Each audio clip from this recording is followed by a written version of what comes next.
When you step back and look a little bit more broadly at what patients have more access to, you will start to see some of the more common online options for patients. And one we're starting to see a lot more now is called ProPublica. And I don't know if everybody's familiar with ProPublica, but essentially it's a nonprofit, independent sort of newsroom that one way to look at it, it's sort of like the Angie's list for a lot of different services, government, business, medicine, et cetera. And I just want to read what the published mission is for ProPublica because I think it's really interesting and it gives the skew on how it's related to patient care. So the mission is to expose abuses of power and betrayals of the public trust by government, business, and other institutions, I'm going to put parentheses hospitals here, using the moral force of investigative journalism to spur reform through sustained spotlighting of wrongdoing, which that kind of is the style of ProPublica. But this is what our patients are using to decide on surgeon quality. And so what ProPublica does for surgeons is provide each surgeon with what's called a surgeon scorecard. And that is sort of a calculation of a given surgeon's complication rate. And it is based on Medicare billing records for inpatient hospital stays from the 5 years prior to whenever ProPublica puts out its data. So the most recent one was put out in 2014 for the 5 years prior to that. It only covers 8 common elective surgeries, and it excludes surgery on emergency patients and transfer patients, which is frankly good for a university hospital because it takes out the cases that are probably the highest complication cases. I think issues with the ProPublica system is it doesn't really take into account the level of medical complexity of a patient. So for example, a community hospital might operate routinely on a bunch of healthy patients, and a university hospital might get 1 or 2 really sick patients that would throw off the numbers here. And then probably more importantly, it really does not address some of the most common surgical procedures in the United States. So I don't know if everybody's aware, but the most common surgery performed in the United States is actually the C-section. It is more commonly performed than appendicitis or than removing your gallbladder. It is the most common surgery in the United States.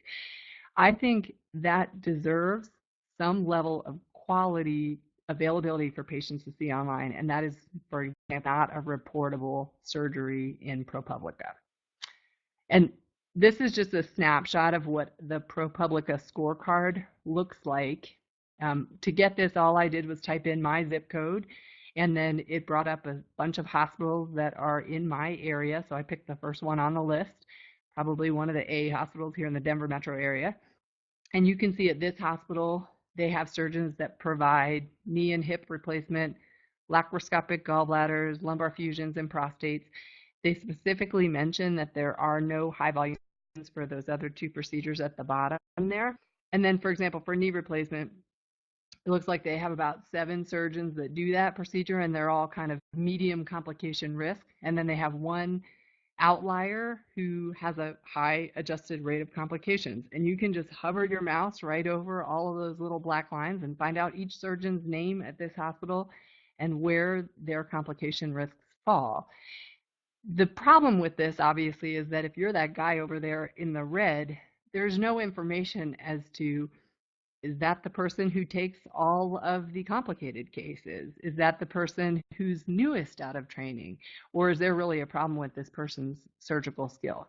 So as you can imagine, there's been a fair amount of pushback from surgeons on the way this surgeon scorecard is being used. The other thing that's available online, as most of us know, are just the tons of patient-driven online evaluation sites. So these are things like Yelp or Health Grades or ZocDoc or almost any of those things that allow a patient just to get online, log in, and rate their doctor. Interestingly, some of these sites don't actually verify that you've been a patient of that doctor in any way, shape, or form, and some of them do. And then many of them also don't really do any verification that each entry is an actual different person coming from a different computer or a different login. So I was interested to know, is there any value in those online patient-driven evaluations of doctors that correlates with surgical quality? So interestingly, there was one study looking at this, and it was by this guy, Jeffrey Segal. And what he looked at was, could you use online doctor reviews to differentiate between high volume surgeons and low volume surgeons? And so what he found was high volume surgeons actually have some statistical differences than low volume surgeons when it comes to their online evaluations. They tend to have more online evaluations total. And then when you look in the evaluations themselves, they tend to have more text comments as opposed to just a 1, 2, 3, 4, 5 response. And high volume surgeons had a higher proportion of glowing or positive reviews and a lower proportion of scathing or 1 out of 5 reviews. We take this information to extrapolate that a high volume surgeon is also a high quality surgeon. I'm not sure you can necessarily make that jump off the bat, but I do think it does go to show that for patient-driven online evaluations, you can at least use those pretty reliably to find a high volume or low volume surgeon. Interestingly, there were a couple of polls, one out of USA Today and one out of NPR, but the USA Today poll showed that 1 in 4 patients currently uses these doctor reviews online as their only modality to choose a physician. And that kind of blew my mind. For comparison, about 98% of people use an online evaluation of, say, a restaurant to choose a restaurant. So I guess we're doing better than that. But the fact that 1 in 4 people goes online and that is their only way of choosing a physician is pretty impressive. The NPR poll also showed a similar finding that about 59 to 60% of patients, people who use NPR, so perhaps a different group of patients, said they thought that online reviews were either important or very important in their doctor decision making. So I think it's something that we need to focus on. I'll touch back on that a little bit in a second. So given these limitations, what advice can we give a patient to help them find a good surgeon? I think this is what I tell my patients, and I tell them this kind of in this order, given the data that I have. I do think it's best to ask around. Your best evaluation of the intangible components of your surgeon, like what is her bedside manner? How hard is it to schedule with him? Do you like the plan? Is only sort of figured out by either asking around and or meeting the surgeon and figuring it out. The second piece of this is to check your insurance. Surgeons and hospitals in this day and age must be covered under your insurance. I had a patient this week who, for some reason, she's decided not to take on the health insurance that is required by Obamacare, so she's paying the tax, penalty or whatnot. And just to walk in the door to have an elective surgery for her is $29,000. I don't know about many of you, but I don't have $29,000 to throw away, and nor would I want to drop it at the front door of a hospital. So making sure your insurance covers is covering your surgeon and hospital is a must in this day and age. The third thing I tell my patients is it's probably worthwhile, if you want to increase the quality of your care, to go to the hospital where you already get care for your other medical problems. So we do a fair amount of cardiac disease at the University of Colorado. And it's really helpful if someone who's had a heart transplant or a prior cardiovascular procedure is being seen at the same hospital where we already have all their records.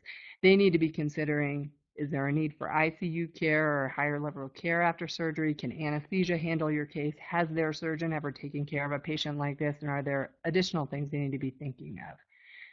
And the next step, I do think, I tell my patients, go ahead and look online for surgeons with a lot of comments and some positive reviews. I think there is good data showing that surgeons with more comments and reviews probably take care of more patients, and this may be a surrogate for increase in quality.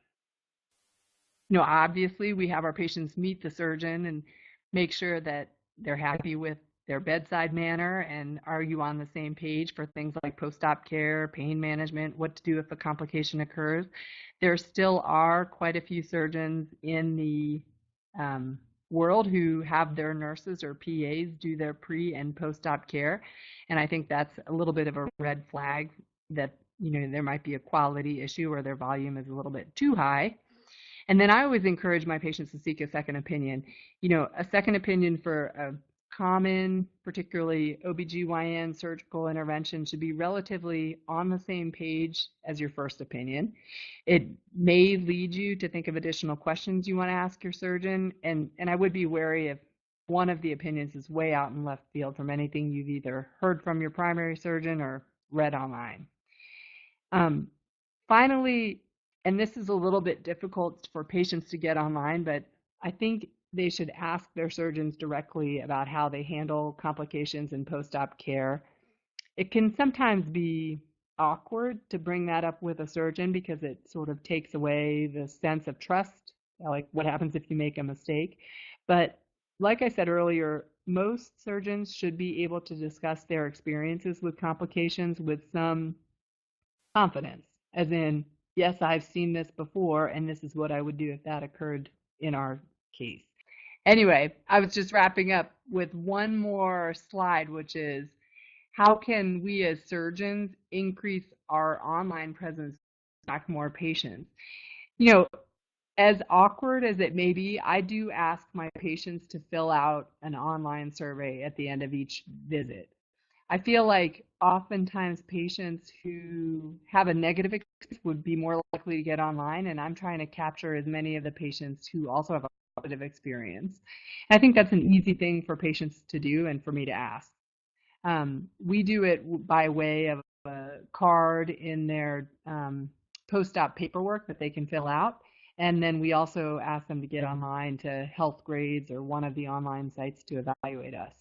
Our hospital participates in the NSQIP database, and I think one way for a hospital to increase their recognizability for quality care is to participate in that database. It can be stressful because now you're going to get your own data back and you'll see what your actual complications are, but I also think it's the only way to get better. We do quite a few things to streamline our pre and post care so that our patients are everything in writing and they know exactly what to expect, and they also know how to get in touch with us if they have a problem. And we use an electronic medical record with an email-based communication, so truly a nurse or me is checking it 24 hours a day and can get in touch with them. And then probably the biggest thing I've found, and Vanguard has helped a ton with this, is how to optimize the search engines for our website so that when someone's looking for a specific diagnosis, they find us, and then they can find a link to how to figure out if they're getting a quality surgeon. It would be really nice to see a lot more online with regard to either individual hospital surgical outcomes or, better yet, individual surgeons' surgical outcomes. And I do think those things are coming down the pipeline both through Medicare and private insurances.